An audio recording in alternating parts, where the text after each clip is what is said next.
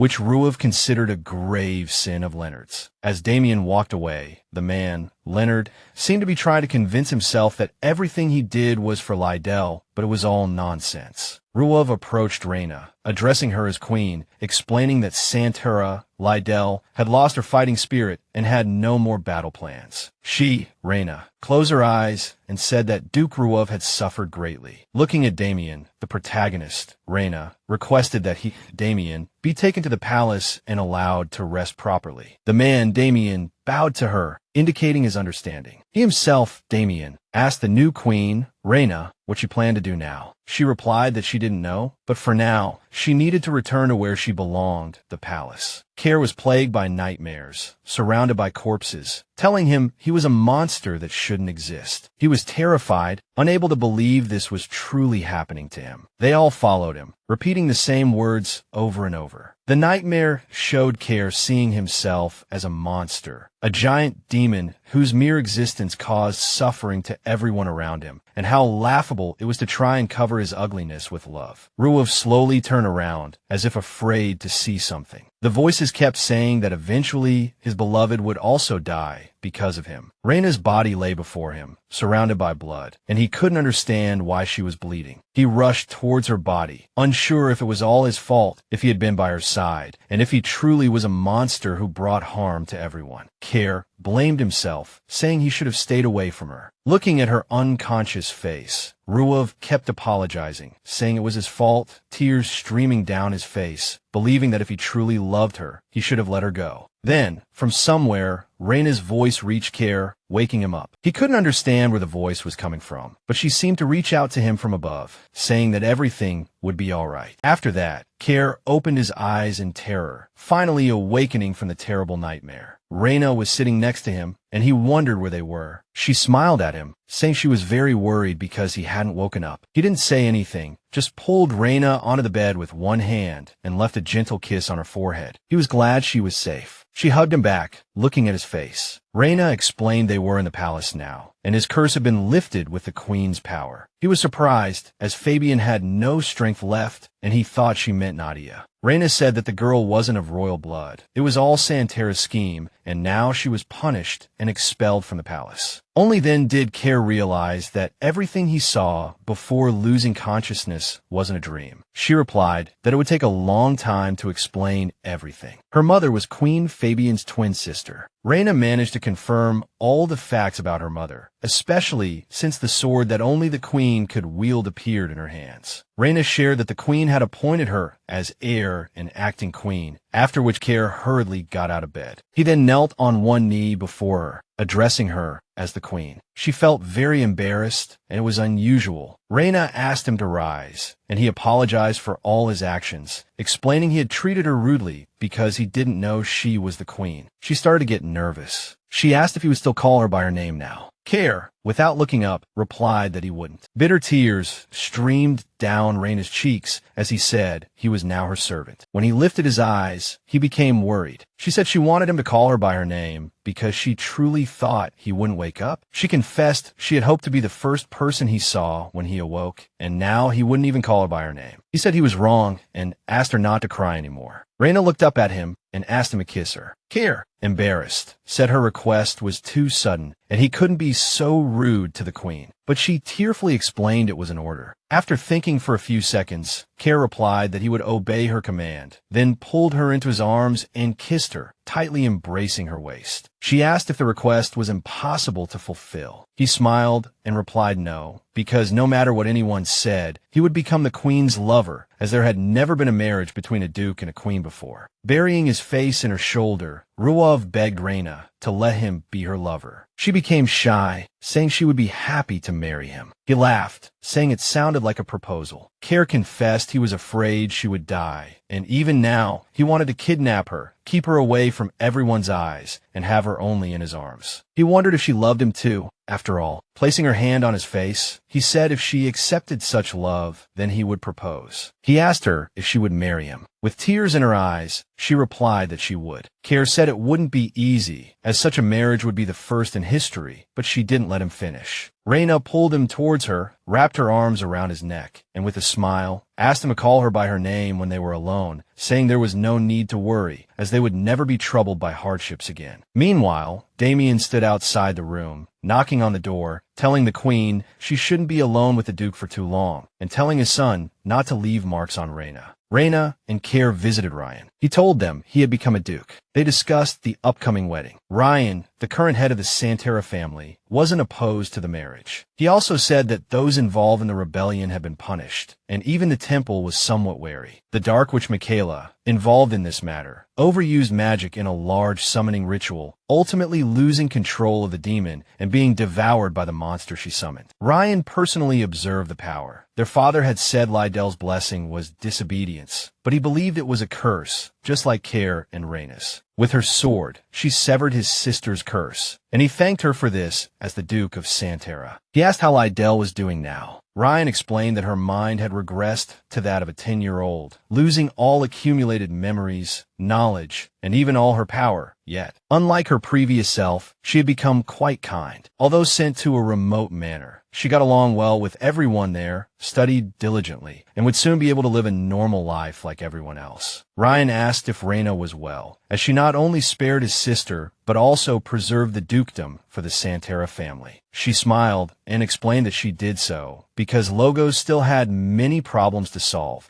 and if a major pillar like the Santaras collapsed now, chaos would ensue. Lifting her head, Reena stated that Duke Ryan would have to work hard, as the Santaras needed to atone for all their remaining sins. He replied with a smile that he would do his utmost. He then turned to Care and asked if he was busy preparing for the engagement ceremony, adding that he would work twice as hard for a friend. Care, somewhat embarrassed, rose from his seat and said he wouldn't be so busy if his father wasn't against the marriage. Ryan laughed, saying he didn't think Damien would oppose the wedding at all, and wondered if they had gathered the young nobles for a banquet. Reena said she didn't like that. Reena looked down at the floor, recalling the day they had scheduled the banquet. The young future queen was surrounded by men, many wanting to at least share a dance with her. She felt incredibly awkward, but then the attention shifted to someone else. Reena noticed everyone's attention being drawn away and tried to see who had arrived at the banquet. It was Duke Care Ruof. Those around her gasped in delight upon noticing him, as now that the curse was gone, he no longer frightened anyone. Reena thought to herself that even without magic, Care could attract attention in seconds. The young Duke was surrounded by a group of girls, preventing him from passing through. Reena recalled that back at the mansion, no one could approach him, then remembered she was the one who dispelled that magic. Now, Reena was gripped by a sense of loneliness. She had never thought she would become unnecessary to Care. The men around her noticed her state and asked what was wrong. Reena said she felt unwell and decided to leave the banquet. They stood there, shocked, and then Care noticed her departure and was surprised. He chased after her, grabbed her hand, and asked if something was wrong, assuming the men had been disrespectful. But when Reena turned around, Care saw that she was crying. The girl looked utterly dejected. Recounting this, Ryan asked if, since the queen had cried, no one dared oppose the marriage, implying this was Damien's real reason for holding the banquet. Reena admitted she had started crying unconsciously. Care, unembarrassed, kissed his beloved's forehead and said he would always be with her. Reena felt very shy as he did this in front of the Duke of Santaras. A few minutes later, a servant entered to announce the arrival of the nobles.